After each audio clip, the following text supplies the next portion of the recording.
They say a mother's love protects her children from every storm. But what happens when that same love hides the truth?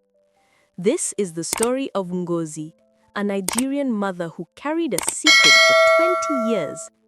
A secret that almost destroyed her children when it finally came to light. In a world where silence can protect, but also wound, this story shows the cost of keeping pain buried too long. A story of family, betrayal, and the healing power of truth. In a small Nigerian town where the sun rose gently over red earth and clay houses, Ngozi sat on a wooden stool, staring into the distance. Her eyes were heavy, not from sleep but from memories. She was a mother of 2 grown children, yet her heart carried a secret that weighed more than the years on her back. For 20 years, she had chosen silence. But silence, like a wound hidden under clothes, does not heal. It festers. Ada, her firstborn, was 22, bright, outspoken, and studying law at the university. She carried herself like a young woman ready to change the world. Beside her was David, 19, gentle, curious, and always seeking his mother's approval. They loved their mother dearly, but they did not know that every smile she gave them was stitched together with pain.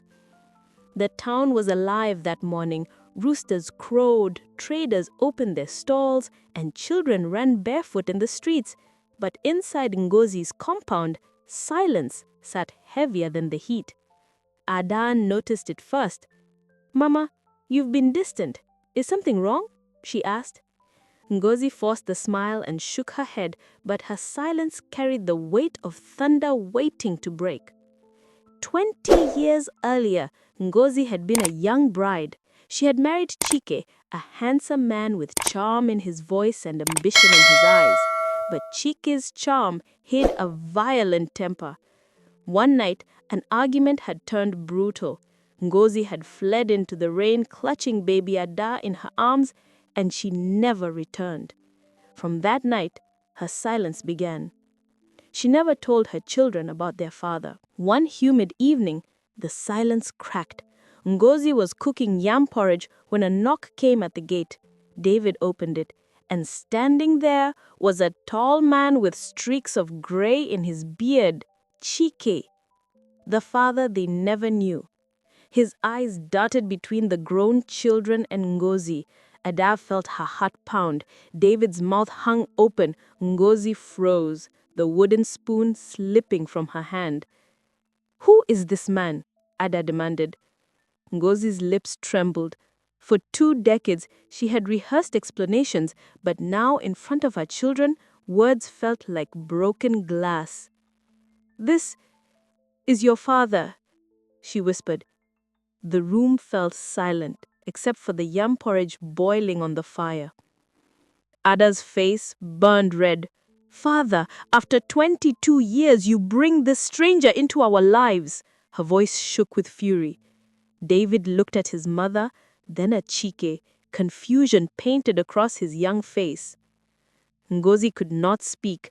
Her silence had protected them from the pain of the past, but now it looked like betrayal.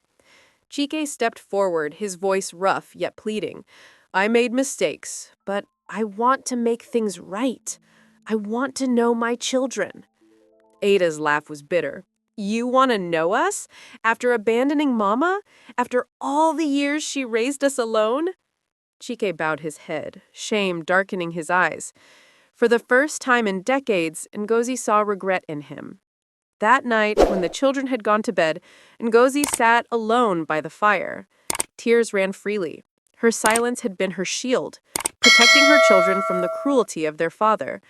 But now, in hiding the truth, had she become the very thing she feared? Ada's anger haunted her. David's confusion broke her. Her silence had bought them years of peace, but it had also robbed them of choice. By morning, the house was no longer the same. Ada refused to eat. She stayed in her room, slamming the door when Ngozi tried to speak. David, on the other hand, found himself drawn to Chike. He asked questions, listened to stories, and began to bond.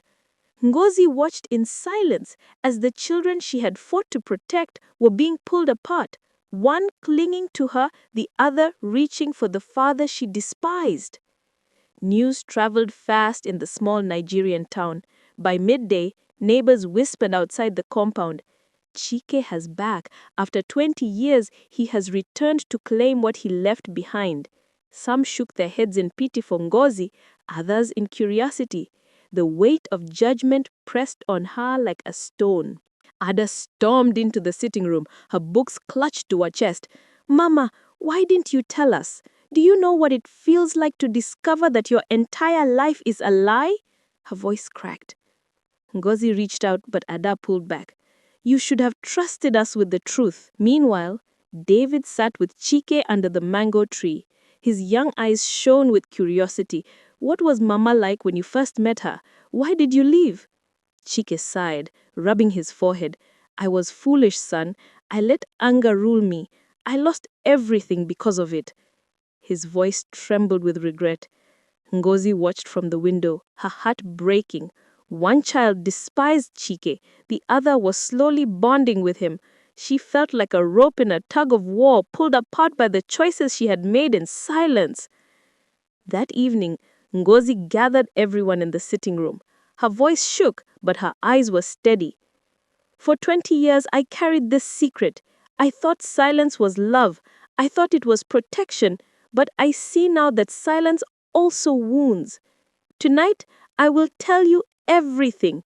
The room grew quiet. Even Chike lowered his gaze. Ngozi's words poured like water breaking through a dam. She spoke of the nights of fear, the abuse, the shame, the rain-soaked escape.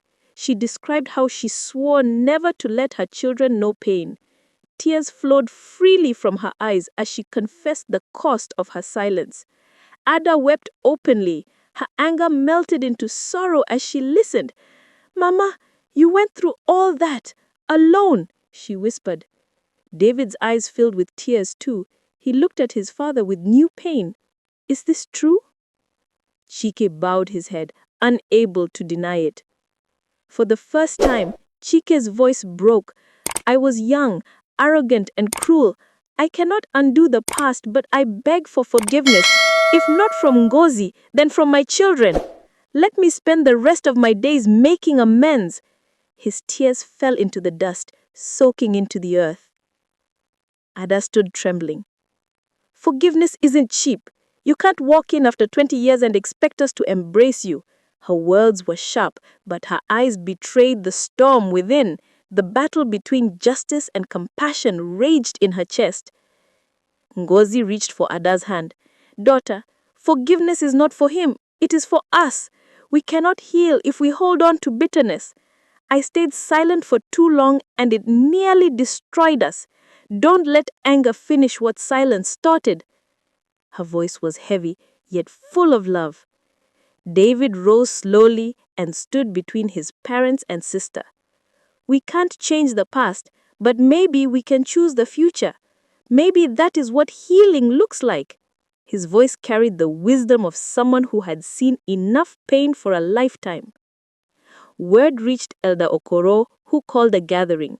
In the village square under the fading sun, the family stood before the elders and neighbors. It was not shame, but courage that brought them there. Ngozi spoke her truth again, this time with her head high. Silence no longer chained her. Elder Okoro lifted his staff and said, "A house divided cannot stand. Secrets poison the well of our family, and silence makes the poison stronger. But truth, though painful, cleanses. This family must learn to drink from the well of truth if they wish to survive." His words echoed in the evening air. Ada's eyes softened. She looked at her father, then at her mother. "I don't know if I can ever forget, but I will try to forgive." She stepped forward, her arms wrapping around Ngozi first, then slowly, hesitantly, around Chike. David joined, and for the first time in 2 decades, the family embraced as one. Tears fell freely, but they were cleansing tears. The next morning, The sun rose over the family farm. Mecca and Chike walked side by side, telling the soil. Ngozi sat nearby with a faint smile, her silence finally broken, her heart lighter than it had been in years. Ada and David walked together, planning the future. The storm had not vanished, but healing had begun. Silence can protect, but it can also destroy. Truth may wound, but it also heals. In the end, love built on truth is the only love that lasts. What secret have you been carrying in silence? Sometimes the truth hurts, but silence destroys. Share your thoughts in the comments. Your story might help someone else. Don't forget to like, subscribe, and share this story so more lives can be touched by Africa Tales and Truths.